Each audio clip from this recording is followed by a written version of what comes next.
Well, let's say hi to Jason, who is filling in for Stu today. I don't even know where should I start? Should I start with Tim Kaine, or should we start with the shooting or the stabbing on the train in Jason? There was so much going on. I was like, where is Glenn going to start this morning? Yeah. And then Senator Tim Kaine opened his track. Yeah, so let's start there.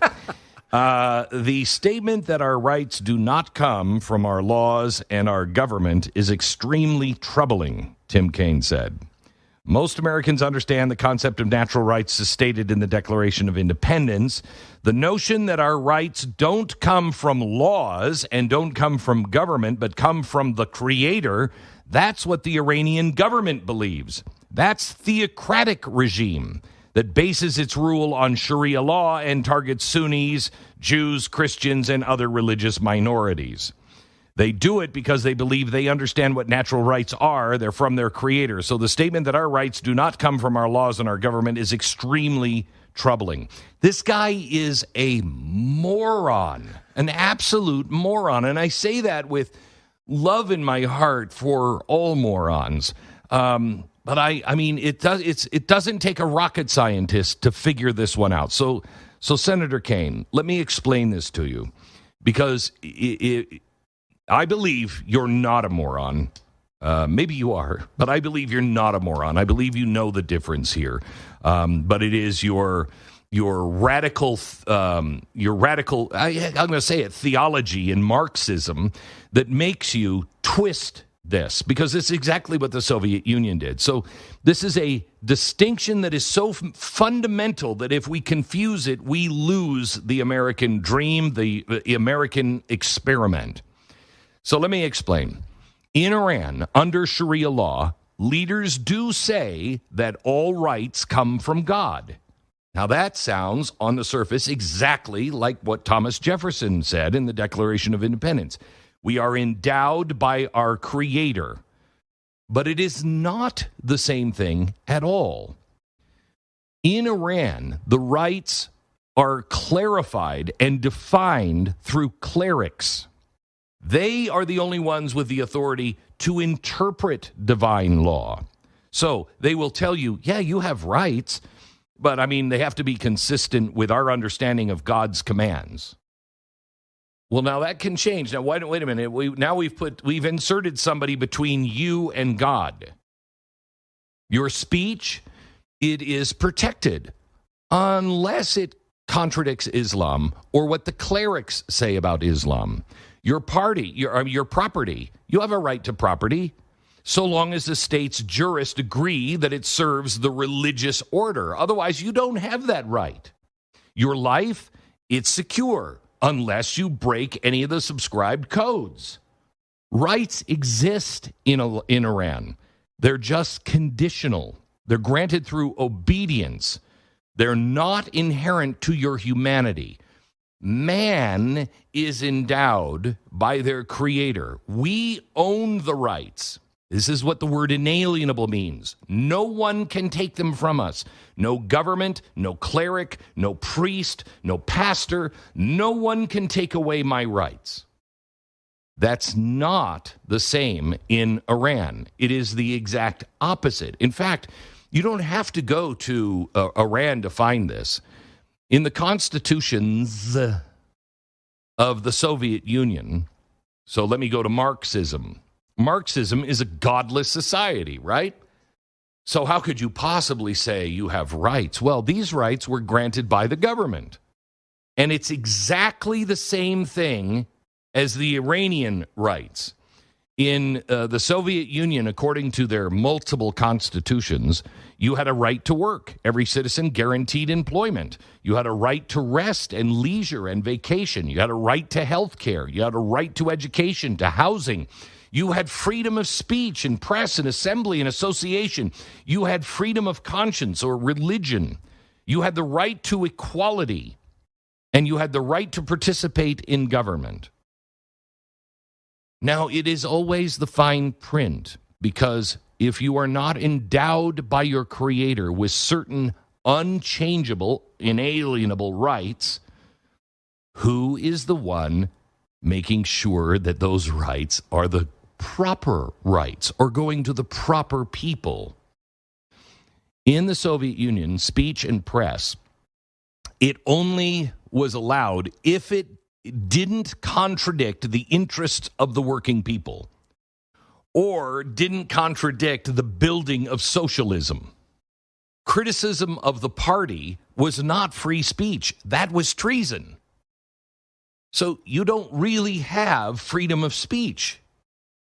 Freedom of religion. It was technically permitted, but only in private and always under surveillance. So they had to be watching you the whole time. Open religious expression was treated as anti-Soviet activity. It was treason.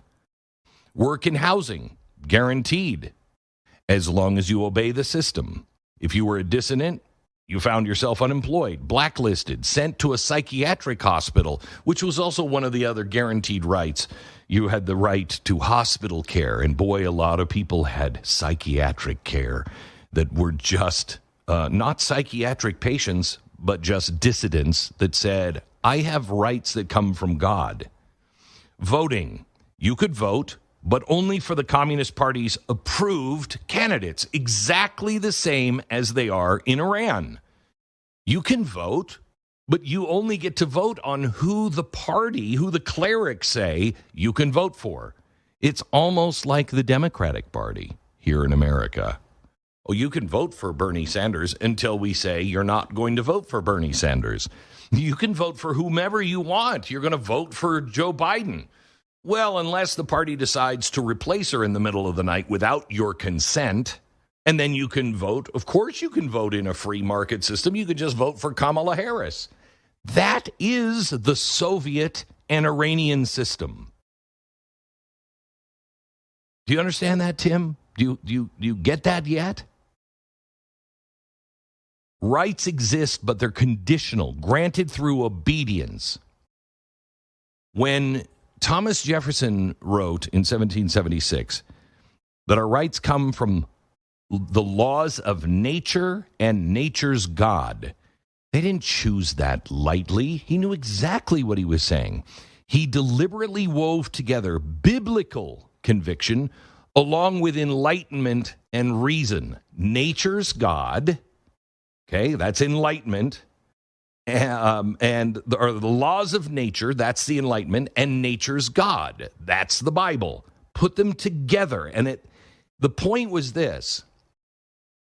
Every person, just because you were born, just because you were human, you have rights that no government, no priest, no king, no majority can ever, ever, ever take away. Unalienable rights. They don't hinge on obedience. They don't hinge on clerics. They don't come with exceptions carved out by Parliament or Congress. They belong to you because you were created by God. And here's another thing you don't have in any other nation. Governments are instituted among men, Jefferson wrote, to secure those rights, not to define them, not to grant them, and certainly not to ration them out depending on religious doctrine. That's the crucial distinction here, Senator. Iran has rights that come from God but are filtered through the state and its religious authorities. They empower the rulers. In America, the rights come from God and are secured by reason and natural law. What you're preaching, sir, is Sharia law. What you're calling for is Sharia law. Now, you don't want to say it's Sharia law because, well, you don't believe in God, most likely.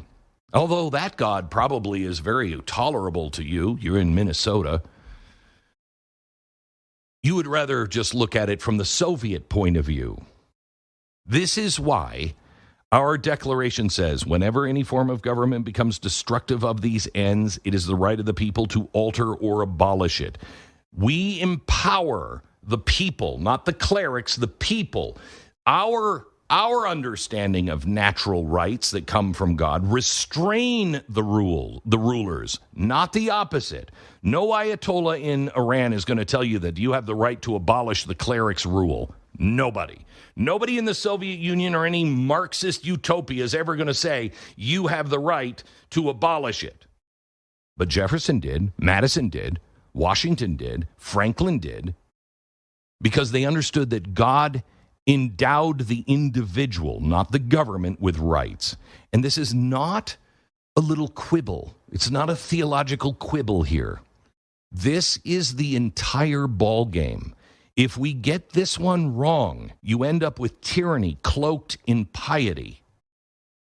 You have somebody saying, I'm the only one that cares about your rights, and I'll make sure that your rights are never violated.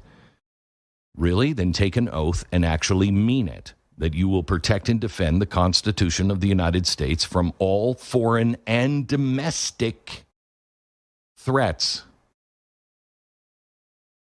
If you see this difference between the Soviet Union, their constitution, and the clerics in Iran, if you see the difference, you understand why America was and must remain the single greatest experiment in human liberty the world has ever known. Tim, I'll go over it later for you. I'll try to speak slower for you. Except I don't think, again, it's an intelligence problem. It is an ideological problem with you. You don't care to hear the truth. In fact, it seems no one on the left actually cares about the truth. And I'll give you the perfect example of that in 60 seconds. First, Tunnel to Towers Foundation. Every time a first responder or service member doesn't come home, the headline lasts a day, but the consequences last a lifetime. Mortgages don't stop. Medical bills don't pay themselves. The kids still need to be fed. The home still needs to be maintained, and life just keeps moving, even when it feels absolutely impossible. Tunnel to Towers was built for that gap, the place between tragedy and stability. When a hero falls in the line of duty, they pay off the family's mortgage. When a veteran comes home permanently injured, they build a custom home for the family. It's a smart home, mortgage-free. Thanks to you, Tunnel to Towers. Tunnel to Towers. When a nation says thank you for your service, Tunnel to Towers makes sure that it actually means something. And it's not a handout. It's a follow-through on promises. It's backing up our words with action. It's taking care of people who took care of us. Tunnel to Towers. Support them now, because we owe the people who have put it all on the line more than just our gratitude. Never forget the sacrifices made for our country by our country's greatest heroes. You can donate $11 a month at Tunnel to Towers at T2T.org. That's what funds all of this. It's T2T.org. 10 seconds, station ID.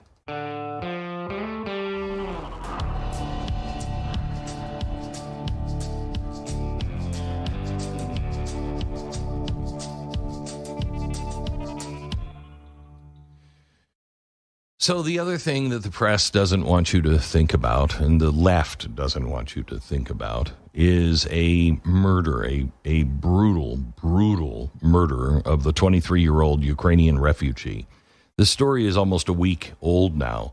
The video has come out. Good luck trying to find it. We have the video we could play here if you happen to be watching the blaze. Here is the video.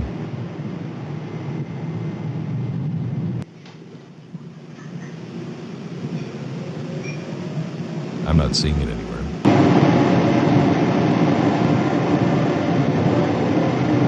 It's the killer standing up and stabbing her and then walking away, and the blood dripping off the knife. And nobody doing anything about it. I don't know if they even saw it. Now, how did she get to the platform? Because remember, they didn't know if it happened on the train or the platform at first. How did she get to the platform? How is this not known? This is a story you're not supposed to hear. 23-year-old Ukrainian refugee. Her name was Iryna Zarutska. She got onto a train in North Carolina. She had fled her homeland because of war. She was seeking the safety and the freedom and the promise that America still stood for something good. She never made it off that train alive because of the guy in the red hoodie. He's a repeat offender, a man with a long rap sheet. He stabbed her in the throat and left her to die. Her name should be everywhere. Her story, when you see it, it is like watching a horror film. It is extraordinarily evil and disturbing. Yet outside of local coverage, you're not seeing this anywhere. No, there's no wall-to-wall coverage, no breathless reporting, no endless panels on this. AP stories have exactly zero. AP has done 0 stories. PBS, 0. New York Times, 0. NPR, 0.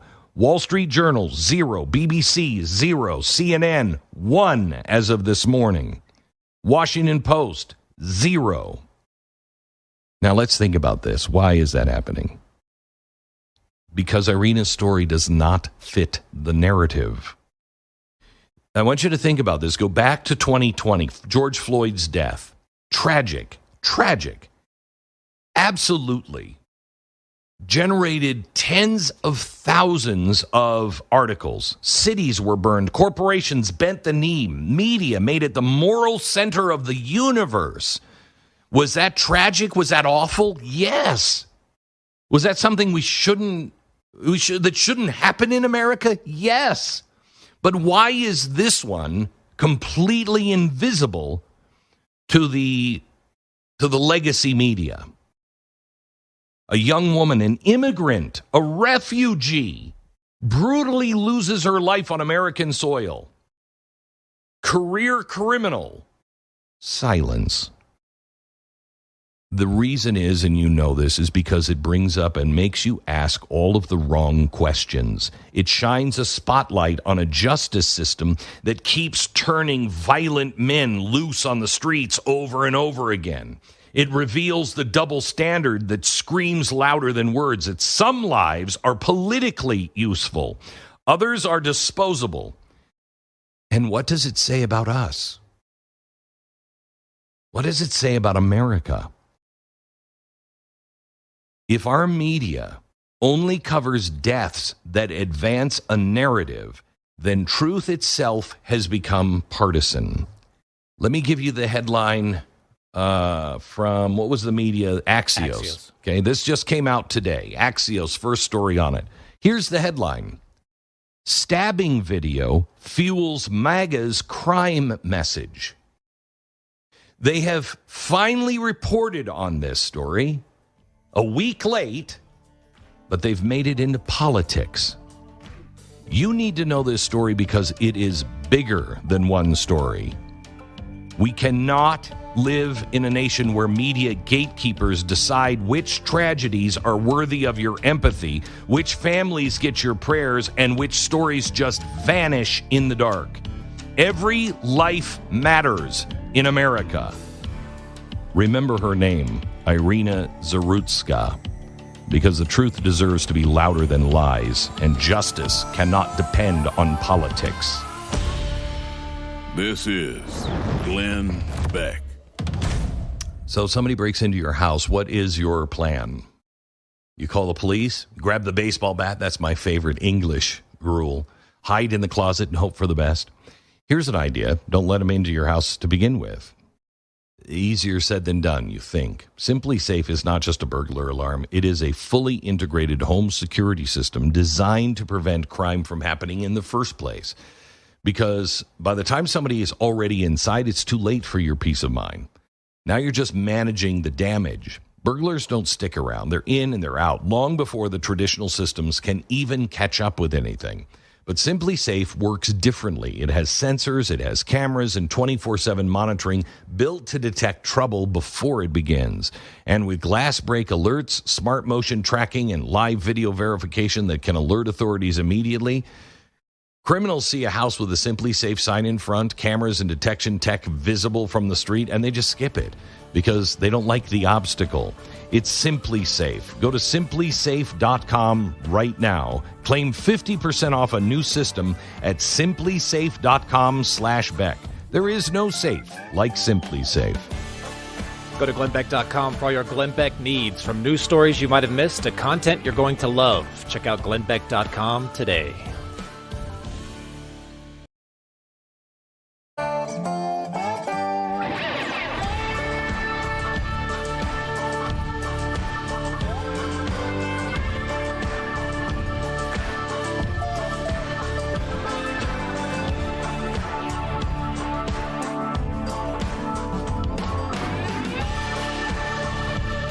What Tim Kaine was talking about last week with our Declaration of Independence is so crucial. It's why I started the program with it.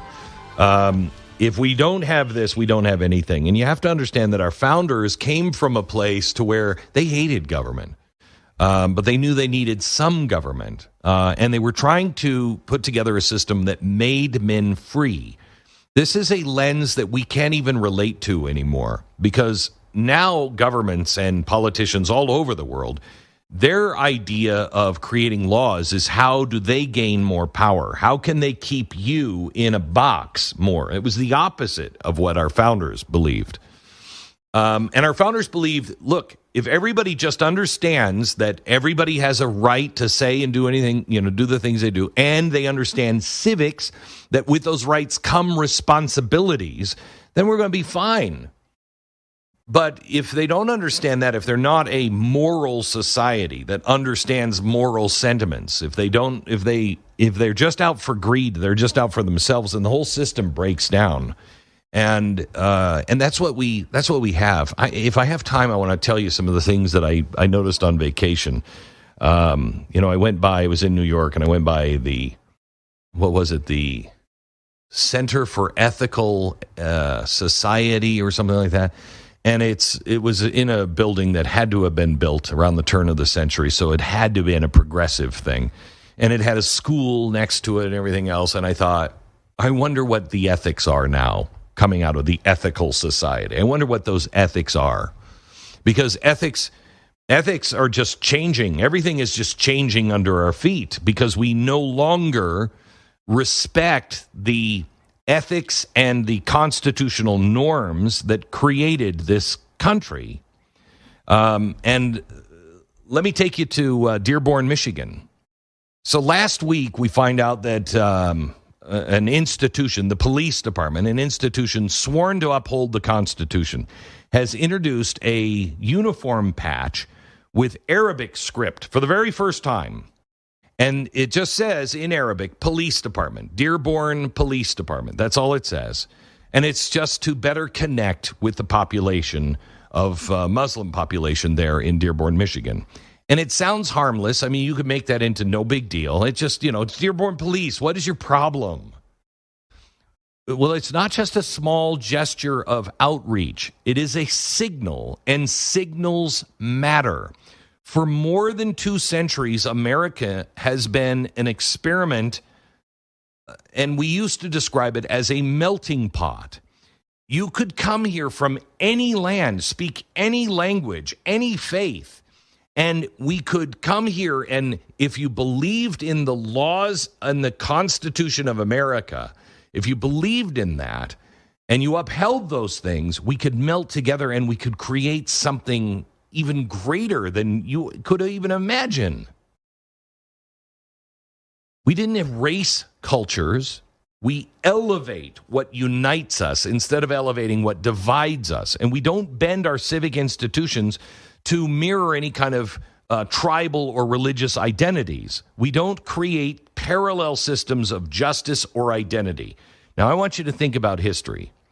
No immigrant group, none, ever, no religion ever had law enforcement tailor itself to them. Never. Catholics came to this country by the millions. What did they face? They were mocked. They were ridiculed. They were accused of being agents of the Pope. Churches were burned. Signs that read "No Irish Allowed." Yet the Catholic Church didn't demand, a crucifix on the police badge. They didn't demand government offices display papal seals. That would have been completely rejected by everybody. What they did is they fought, they endured, and over generations they proved that they could be both Catholic, and fully American. And the same is true with the Mormons. Look what the Mormons have faced. They have faced the harshest prosecution or persecution of all. In Missouri, Governor Lilburn Boggs signed an actual extermination order ordering Mormons to be driven from the state or killed. It was legal for you to kill a Mormon because they were Mormon. That's the only government order like it in our history. They were beaten, they were tarred and feathered, their homes were torched, their leadership was murdered. They fled west outside of America proper to carve out a home in the wilderness and just be left alone in the mountains. And what happened after they got there? The U.S. Army marched into Utah, convinced the Mormons were plotting a rebellion against the United States, but they weren't. In fact, they revered the Constitution and the Declaration of Independence more than their persecutors even did. For years, the Mormon Church used to teach the founding documents alongside the Scripture. It's what tethered that religion, I believe, to sanity and not being pulled in every different direction. They've stopped teaching the founding documents, and I think it's a problem myself, but who am I to say? But Mormons are the most patriotic of any religion in America. Check it. Why? They didn't bend America to their faith. They bound their faith to America. Now, compare that and the Catholics and everything else, every other religious group that has ever come in. Now, compare that to what's happening in Dearborn, Michigan. Week after week, and we have them on tape, week after week from the pulpits of the local mosque, the imams openly declare their goal not to join the American project, but to replace it, not to preserve the Constitution, but to subvert it. They preach the supremacy of Sharia law over American law. And now the police department, a symbol of our secular Constitution order, decides they want to appeal to that group? To wear that identity on its uniform? That's not inclusion. That's not assimilation. That's not the melting pot. It's the opposite. It's balkanization at its kindest. It is the state bending towards the demand of a religious political ideology that seeks to replace our American civilization. Let me be really super clear on this. This cannot stand. Our history shows us the way. Every faith, every culture, every group that has come to America has been tested and put through the ringer.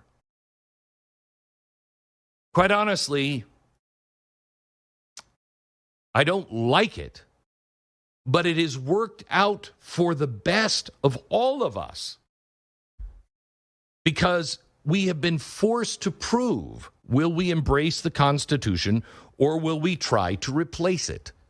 Are we coming over here and we're just going to live like Irishmen and live by the Irish laws, or are we going to bend to the Constitution of our new country?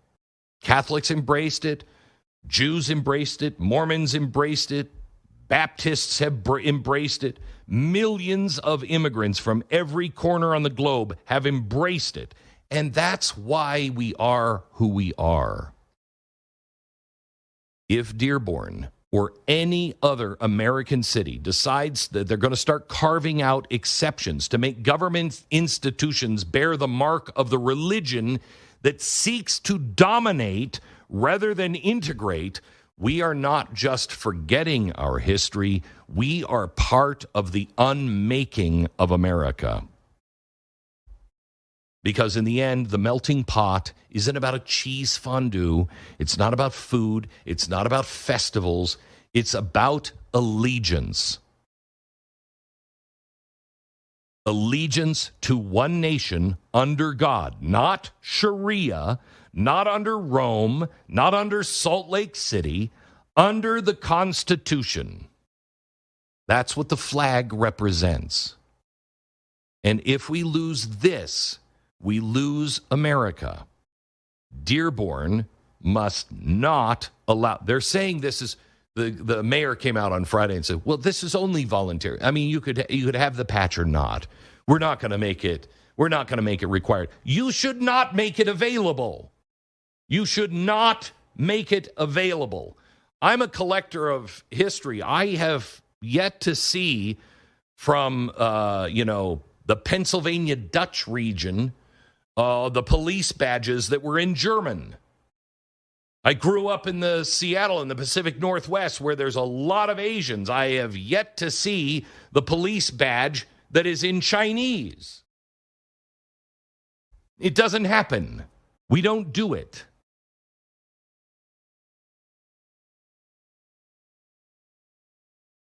Some may say that this is the unmaking of America. That's where I'd like to fall. But it's dangerously close to treason. Back in a minute. September is National Preparedness Month, which means it is the perfect time to stop assuming you're ready for an emergency and start knowing you are. If the power went out tonight, not for an hour, but let's say for several days, what would you do?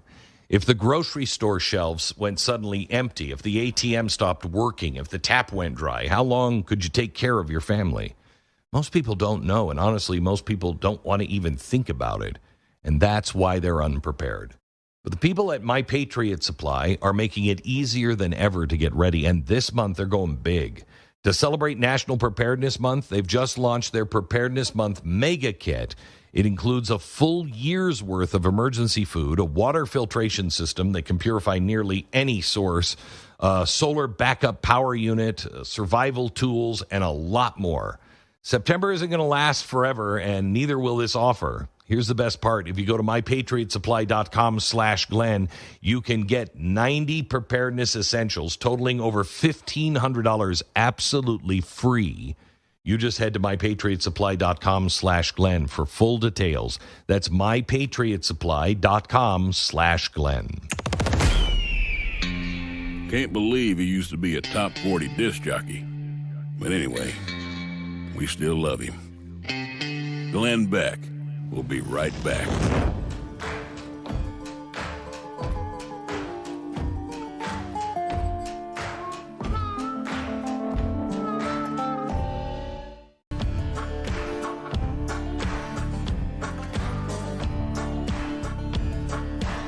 Welcome to the Glenn Beck Program. Jason Buttrill, our chief researcher, is with us today, filling in for us, too.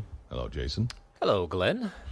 That story you were just telling is absolutely insane. The Dearborn story? The Dearborn story. Especially when you think about where this is leading, because it is all becoming so very, very obvious. It's leading right directly to France and England and every other place. I mean, this is the...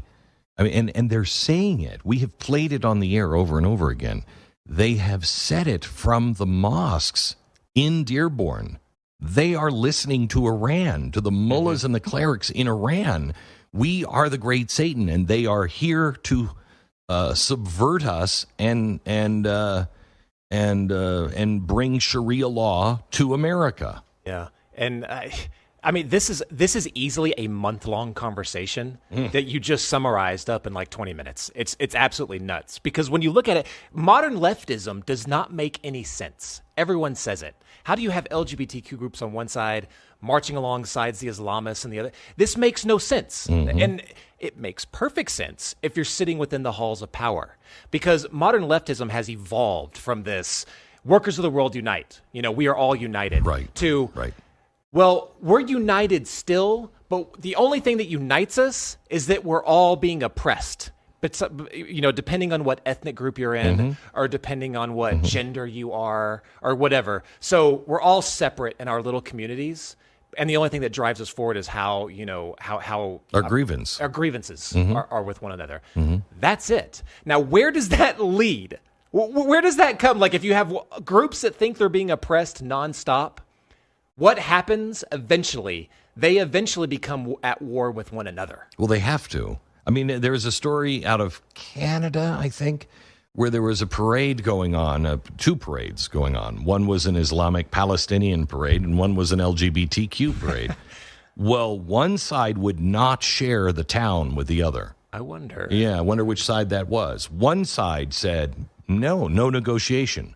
They're an abomination, and we're not. Now, the other side, the LGBTQ, they were like, no, we'll march with you. We're for Palestine.